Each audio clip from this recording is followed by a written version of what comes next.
So, hello, Flawless family. I'm happy to be once again joined by our Flawless colleague, Dr. Stuart Ablon, who is the director of Think Kids in the Department of Psychiatry at Massachusetts General Hospital. So, thanks for finding the time to join with us today, Dr. Ablon. Of course, my pleasure. It's great to see you, Trey. Always happy to have a conversation with you anytime. I love hearing that. So, as we always do at Flawless, we like to start with the check-in. So, what's going on, Dr. Ablon? How are you really doing right now?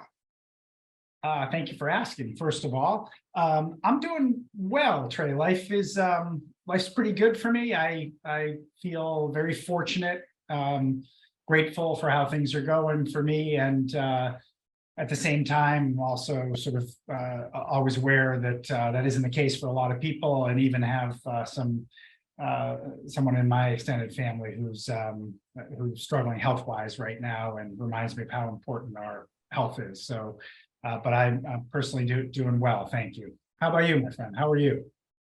Well, first, I'm sorry to hear that. I hope everything ends up okay for you and your Thank you. family. I appreciate that. Um, but I will say, I'm glad you asked because I'm actually doing really well. And you knew this was coming. You knew I think I know where this is going, Trey.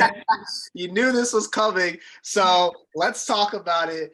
So your Boston Celtics and my Miami Heat had another amazing epic playoff battle. So, for those that don't follow sports, it's a 7-game series, the first of four, and you guys are down 0-3. And no team in NBA history has ever came back from being down 0-3 in a playoff series.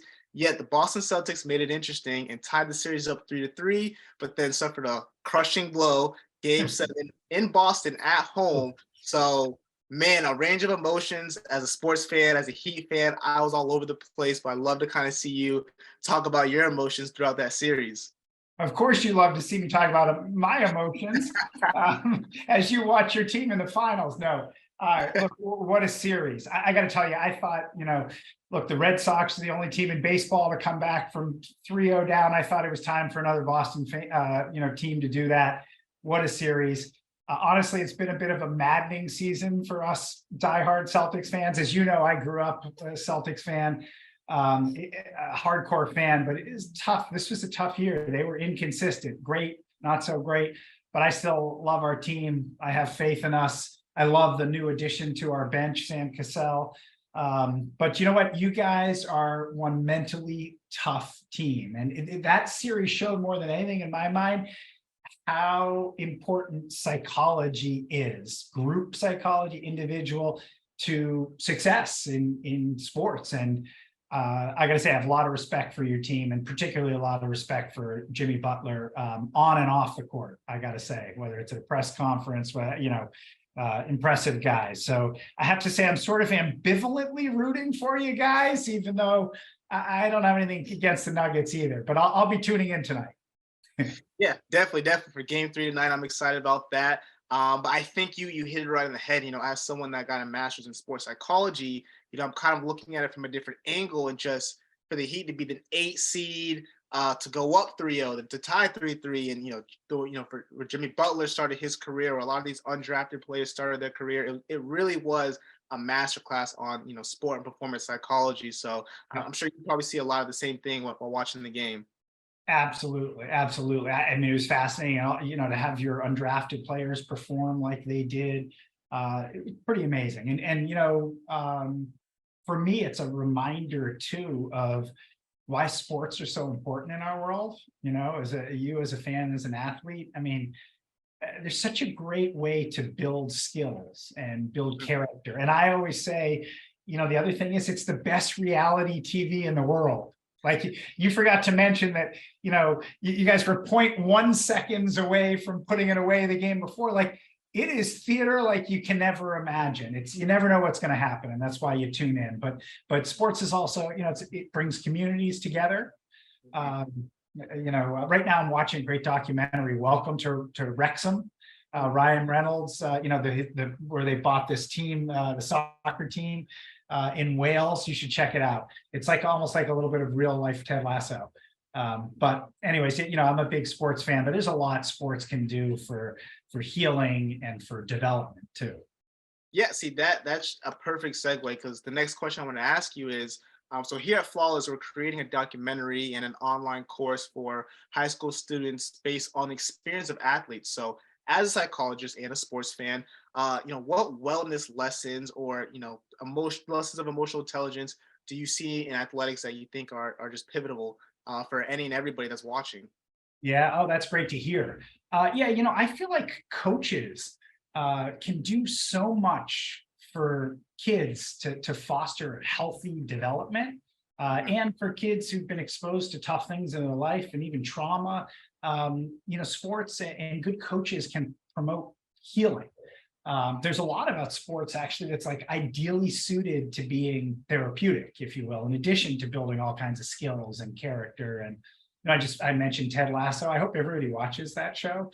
We all need a very positive show, but like, he's like the model coach for youth sports, where it's not about wins and losses. It's about helping people become, as they say, the best versions of themselves. And, I'm sure you would agree with this. When you do that, the irony is people perform much better anyway. So if you want to win, that's the way to do it anyways.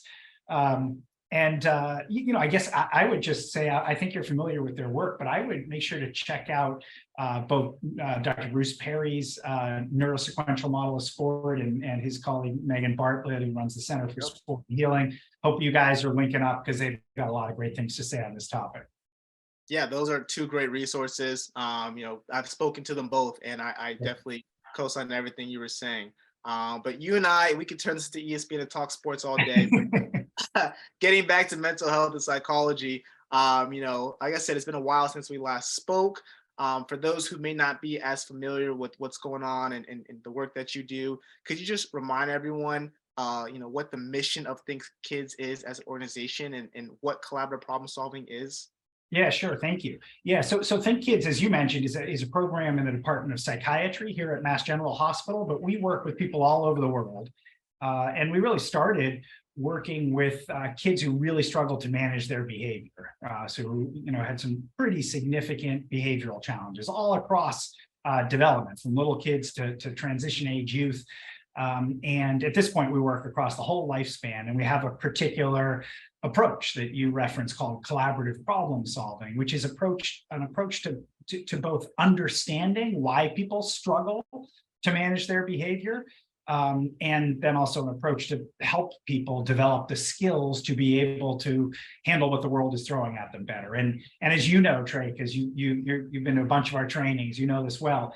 But the sort of bedrock of our work is recognizing that people who struggle to manage their behavior, they don't lack the will to behave well.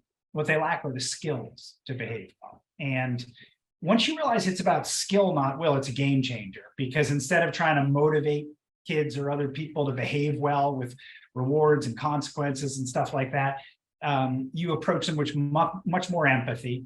You try to figure out which skills in areas like flexibility and frustration tolerance and problem solving these kids struggle with, and you partner with them to help them build those skills. And it really applies anywhere in the world. So we do a lot of work in schools, but we also do a lot of work in all kinds of family-based settings, treatment settings all over the world at this point. And it's really exciting to be a part of, and to be I feel privileged to lead that effort. Yeah, definitely. And the work that you're doing at Think Kids is amazing. And like you said, I've been to your trainings and some of the best trainings that I've ever been a part of. So I just love the mindset that you guys kind of have. How, like you said, skill not will. It just kind of brings a different mindset when dealing with challenging behavior. But And yeah, and I think it aligns, it's your mission when you talk about, flawless and what's it like to be flawless. Well, our view, our philosophy, as you know, is people do well if they can. It's not people do well if they want to, right? It's people do well if they can. We're all doing the best we can to handle what the world's throwing at us with the skills we've got, and that's a super important mindset to keep in mind. So thanks for asking about all that. Yeah, no, definitely. And continuing to discuss some of the work that you've been involved in. Yesterday, I had the privilege of speaking with Dr. Mark Brackett, the director of the Yale Center for Emotional Intelligence, who I'm learning is a new friend of yours. Yes. So, yeah, so how did you guys finally able to, get to me and link up your synergy together? And he mentioned something. You guys are collaborating on a project coming Yeah. soon. If you want to touch on that as well. But yeah, talk to us about your relationship with Dr. Brackett. Yeah, well, funny story. I know I owe that connection to Janine, your leader at Flawless, because she was saying to me, and this has happened before once in my life, where she was saying, you really ought to meet this guy, Mark Brackett. And I got to be honest with you, Trey, I meet enough people. I was sort of like, yeah, whatever, right?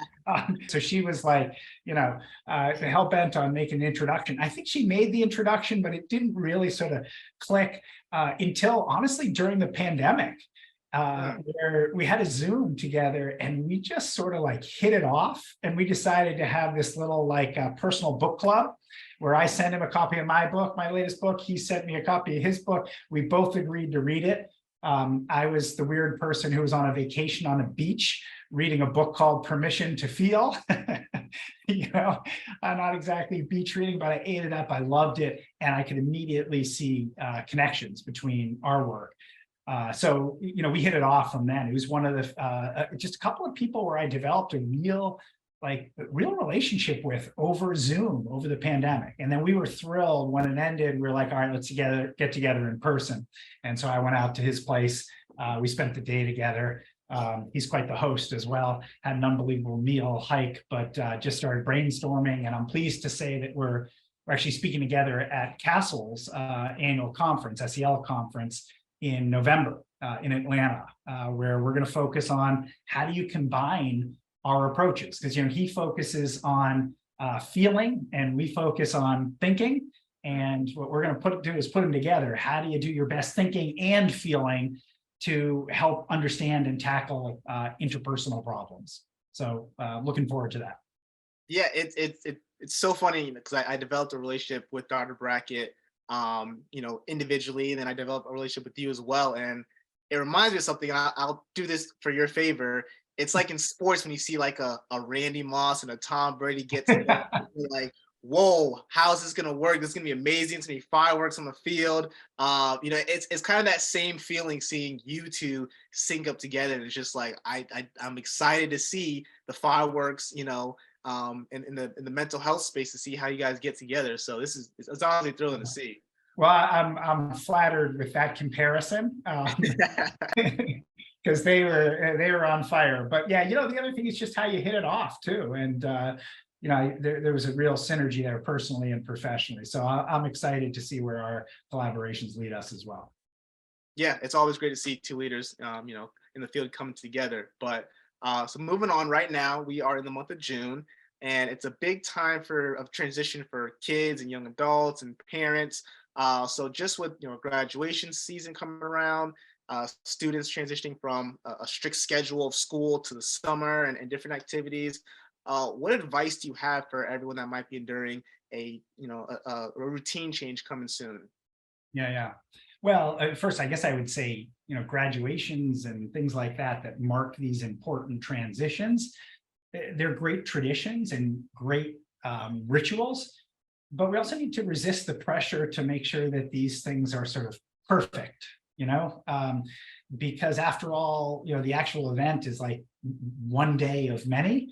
And kids have very mixed reactions and emotions to these things as well. And so what's most important, of course, is to be there emotionally for our kids. And I guess, advice I would give is ask a lot of questions, check in with your kids, don't make assumptions about how they're handling things, how they're thinking about things. Something that you might think is nerve-wracking for them is exciting. And likewise, something you might think is really exciting is really nerve-wracking for them. So check in, don't make assumptions, ask about their experiences. And as you say, they'll also just be aware there's some big transitions coming up, and those transitions can, oftentimes be a little bumpy. But I often see a lot of growth for kids in the midst of those as well.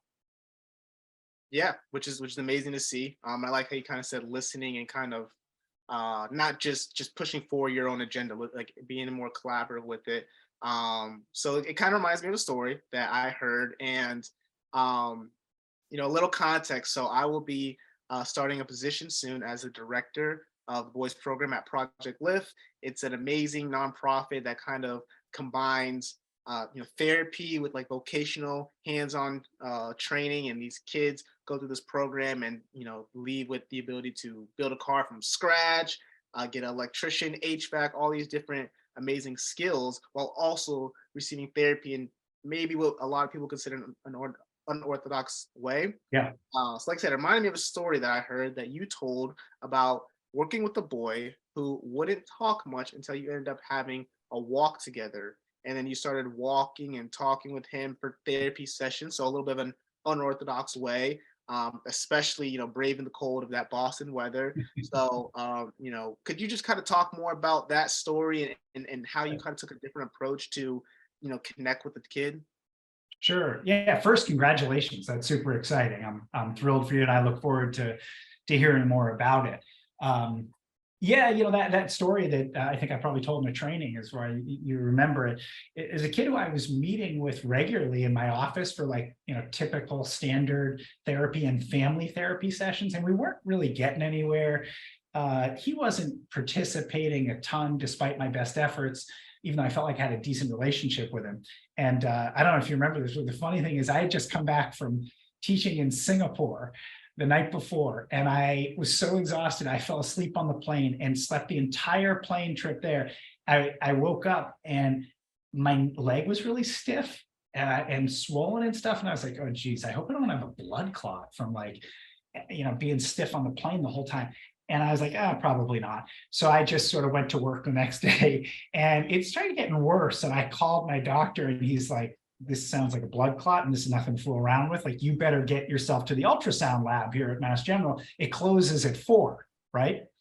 And at this point, he called me right in the middle of that session, and I thought it was an emergency, so I answered it. And it was like 3:40 at this point. So I'm like, oh, geez, I better get myself up the hill to the main campus at Mass General if I'm going to do this.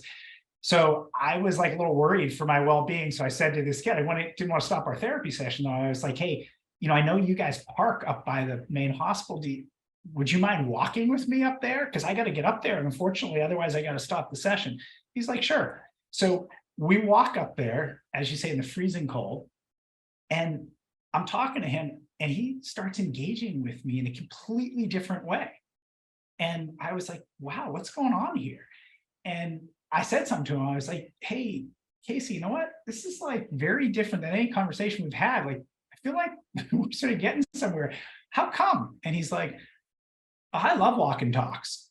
I was like, you love walk and talks? He's like, oh, my teacher in kindergarten used to do walk and talks with me. We used to walk around the building, and it's so much easier for me to talk that way. I was like, hey, you've been holding out on me.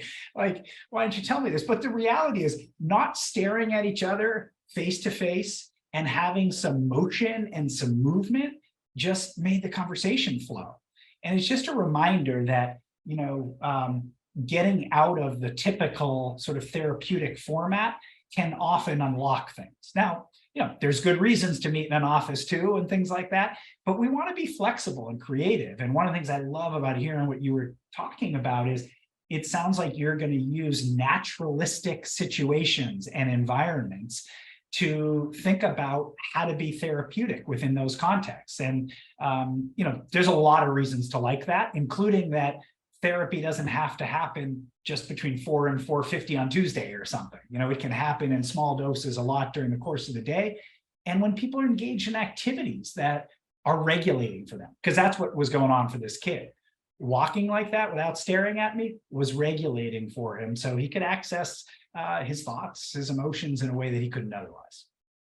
Yeah, and that's exactly what this new nonprofit that I'll be starting with, kind of, it's the same thought process. It's just doing it in a little different way and allowing people to open up in, maybe a less intimidating way. So that's amazing that you have a story that really just exemplifies that. Sounds fantastic. Well, I look forward to hearing more. Definitely, definitely. So last couple questions for you, Dr. Ablon. I do want to talk about, if you were able to see it, the Surgeon General, Dr. Vivek Murthy, recently released a report talking about social media and teens. And, you also wrote an article recently that kind of touched on the same topics and the same messages. So, could you kind of highlight the main message that leaders like yourself and the Surgeon General are trying to convey about the impact of social media? Yeah, sure. I mean, look, is the impact of social media on our kids, particularly adolescents, concerning? Absolutely, hugely. Are there potentially some benefits? Yes, but there's a lot of risks. What I wrote about, and I think it does resonate with some of the thoughts from the Surgeon General, is we as adults, I can say as a parent of three myself, we have a lot of concerns, and we want to address those concerns with kids. But if we go about addressing our concerns for our kids, it's not going to be that successful. And the reality is, I found this through my own conversations with my daughter, is that most kids actually at this point share our concerns. They're not just our concerns; they have them themselves. And if you can be curious, be open-minded, and explore kids' own thoughts and feelings about their social media use, and you can surface some of those concerns, it's a totally different conversation to have with them, instead of like, what can we do to solve the problem as I see it? But instead, you're raising some concerns. What, if anything, do you think you could do, I could help with, to address some of those concerns? And I think that can be a game changer. And honestly, we need all the help we can get, because the impact is profound and concerning. And that just goes again, touching on the collaborative approach when it comes to dealing with challenges like this, and how important that is, and how it's easier to break through with children when it feels like it's a collaborative team effort, as opposed to just mom, dad, and I said no, and that's that, So Absolutely. And I'm sure you've seen, Trey, all over social media, there's people write all the time about how to talk to kids about things, like what you should say about social media and things like that. And I think that misses the point. I think it's how to listen, not how to talk to kids about social media. Because if you can listen effectively, you're going to learn all kinds of things that will then be much more actionable, and kids will be much more invested. So the key is listening to our kids first and foremost. And their concerns, as I said, will actually mirror ours most of the time, but you have a lot more investment. exactly right. So my last question for you, Dr. Ablon, is ending with a little bit of some hope. So as you know, and I probably asked you this question a couple times in the past, but we have this concept of a flawless world, a sort of dream vision of how things could be. And obviously this varies from person to person, but in your own words, what does a flawless world look like to you?